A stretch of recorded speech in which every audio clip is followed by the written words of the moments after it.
नमस्कार। प्रभात साक्षी news network और आप सभी का स्वागत है। पश्चिम बंगाल में भगवा खिल गया है। हम आपको बता दें, मतगणना के जो रुझान सामने आ रहे हैं उसमें बीजेपी भारी बढ़त बनाए हुए है और जिस तरीके से बीजेपी की बढ़त बनी हुई है वो पूरे के पूरे राज्य में देखने को मिल रही है।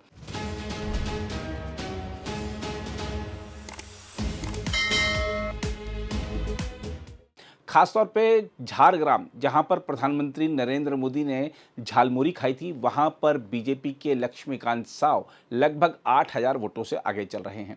इसी प्रकार से अगर देखें, शुभेंदु अधिकारी भवानीपुर और नंदीग्राम दोनों सीटों से आगे चल रहे हैं। अभी शुभेंदु अधिकारी भवानीपुर से पीछे हो गए थे, ममता बनर्जी आगे हो गई थी, लेकिन फिर से शुभेंदु अधिकारी ने बढ़त बना ली है। मीडिया से बातचीत में उन्होंने कहा है कि ये सनातन की जीत है, ये हिंदुओं की जीत है, क्योंकि हिंदू मतदाताओं ने एक होकर वोट दिया और टीएमसी को सत्ता से उखाड़ फेंका। उन्होंने कहा कि बीजेपी की सरकार बनना निश्चित है और इसी के साथ ही पश्चिम बंगाल में बीजेपी के दफ्तर के बाहर जश्न मनाया जा रहा है, मिठाइयां बांटी जा रही हैं और ख़ास तौर पर अगर हम देखें, पश्चिम बंगाल में कांग्रेस का और लेफ्ट का खाता तक नहीं खुल रहा है। ये दिखा रहा है कि ये जो दोनों पार्टियां हैं पश्चिम बंगाल के राजनीतिक परिदृश्य से गायब हो चुकी हैं। मुख्य मुकाबला टीएमसी और बीजेपी के बीच शुरू से ही था और बीजेपी ने इतिहास रचते हुए 151 सीटों पर बढ़त बना ली है। वहाँ मैजिक नंबर यानी सरकार बनाने के लिए बहुमत 147 सीटों का होता है। बीजेपी 151 पर आगे चल रही है और टीएमसी 126 पर। तमाम एग्जिट पोल हैं, उन्होंने दिखाया था कि करीबी मुकाबला रह सकता है। कुछ अधिकतर ने बीजेपी की जीत की संभावना व्यक्त की थी, हालांकि टीएमसी कह रही थी हम 200 पार करेंगे, लेकिन टीएमसी का वो सपना पूरा नहीं हो पाया। 15 साल की जो एंटी इनकम्बेंसी थी वो टीएमसी को ले डूबी। टीएमसी का गुंडा तंत्र, टीएमसी का शासन तंत्र टीएमसी के लिए नुकसानदेह साबित हुआ, क्योंकि जनता में इस पार्टी की छवि, इस पार्टी के शासन के प्रति गहरी नाराजगी थी। तमाम मतदाताओं ने, और पहली बार ऐसा हुआ, मतदान के दिन तो ज़्यादातर लोगों ने अपने मत व्यक्त नहीं किए, लेकिन उसके बाद से बहुत सारे चैनलों के साथ बातचीत में जिस तरीके से मतदाताओं ने कहा कि यहाँ पर जो गुंडा तंत्र है उसका समापन होना चाहिए, यहाँ पर हिंदुओं को जिस तरीके से दबाया जाता है उसका वो चीज़ खत्म होनी चाहिए, यहाँ पर जिस तरीके से बांग्लादेशी घुसपैठिए अपने तमाम दस्तावेज बनाकर रहने लगे हैं उससे स्थानीय लोगों के लिए मुश्किलें खड़ी हो रही हैं। तो ऐसे तमाम मुद्दे थे जो ममता बनर्जी के खिलाफ गए।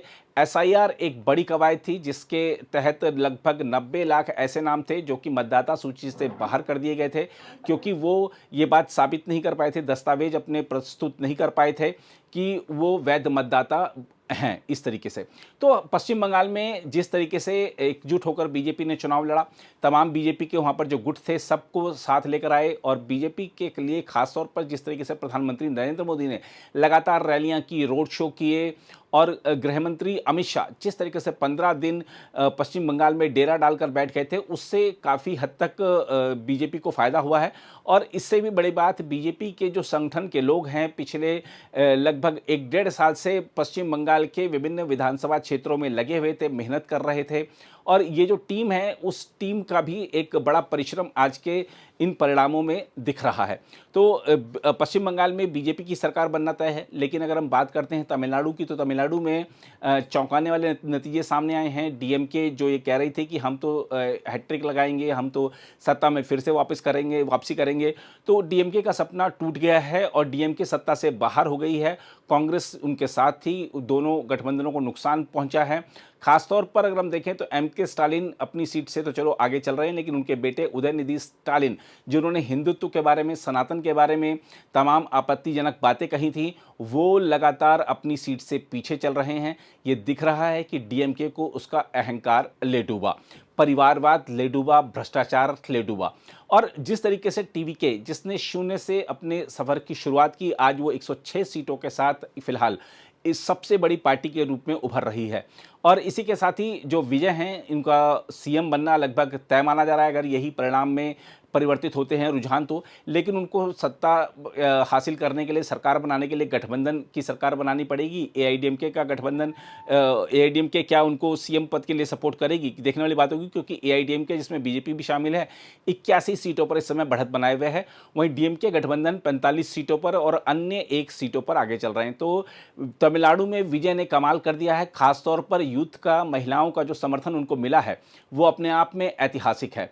वहीं अगर हम बात करते हैं असम में, तो असम में बीजेपी ने रिकॉर्ड बना दिया और शायद असम के राजनीतिक इतिहास में देखें तो इतनी बड़ी लैंडस्लाइड विक्ट्री हाल के वर्षों में किसी पार्टी को नहीं मिली। और बीजेपी 98 सीटों पर, एनडीए जो 98 सीटों पर और 2/3 बहुमत को पार कर चुकी है, वहाँ पर तो अपने आप में दिखा रहा है कि बीजेपी के खिलाफ जो माहौल बनाने की कांग्रेस ने कोशिश की थी वो पूरी तरह से धराशायी हो चुकी है। और ख़ास बात यह है कि वहाँ पर गौरव गोगोई वो खुद अपनी सीट से पीछे चल रहे हैं। अपने आप में दिखा रहा है कि गौरव गोगोई का नेतृत्व वहाँ पर जनता ने खारिज कर दिया है। 26 सीटें कांग्रेस की वहाँ पर आती दिख रही हैं, रुझानों में बढ़त बनाए हुए 26 पे कांग्रेस गठबंधन और 98 पे एनडीए गठबंधन। हालांकि चुनाव प्रचार के दौरान और मतदान के दिन भी हेमंत बिस्वा शर्मा जो सीएम हैं उन्होंने कहा था कि हम शतक लगाएंगे, तो 98 तक पहुंच चुके हैं, हो सकता है उनका शतक भी लग जाए। इसी तरीके से अगर हम देखते हैं पुडुचेरी की बात करते हैं, तो पुडुचेरी में 14 सीटें बीजेपी प्लस की वहाँ पर आती दिख रही हैं। वहीं अगर हम देखते हैं कांग्रेस की, तो कांग्रेस की लगभग 6 सीटें।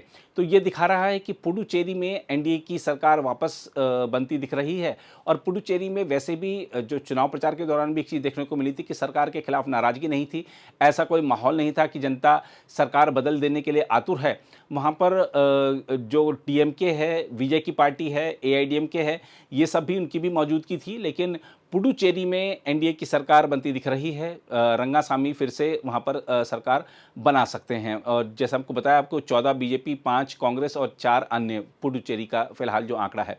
केरला में लेफ्ट गया, कांग्रेस आई और कांग्रेस भी वहाँ पर शतक लगाने के करीब है। 97 सीटों पर यूडीएफ और जो एलडीएफ है यानी कि लेफ्ट डेमोक्रेटिक फ्रंट, जिसकी अभी 10 साल से वहाँ पर सरकार थी, तो लेफ्ट डेमोक्रेटिक फ्रंट 41 सीटों पर और 1 सीट पर बीजेपी, अन्य 2 पर। और केरलम में बीजेपी ने बड़ी मेहनत की थी, बीजेपी की कोशिश थी कि 5, 7, 10 सीटें आ जाएं, लेकिन फिलहाल बीजेपी 1 सीट पर बढ़त बनाए हुए है। पिछली विधानसभा में बीजेपी के पास एक भी सीट नहीं थी। देखना होगा कि क्या ये 1 सीट भी बीजेपी जीत पाती है या खाली हाथ रह जाती है।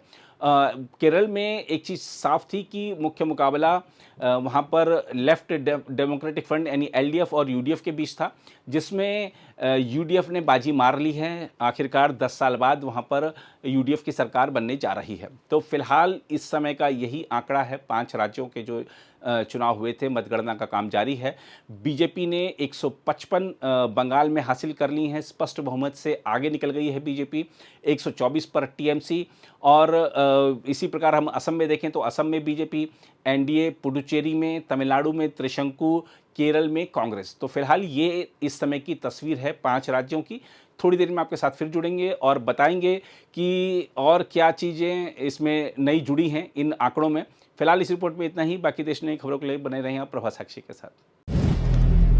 अगर आप भी लेना चाहते हैं देश दुनिया की तमाम जानकारी, तो आज ही सब्सक्राइब करें हमारे चैनल को। साथ ही नीचे दिए बेल आइकन को जरूर दबाएं ताकि हर अपडेट आप तक पहुंच सके।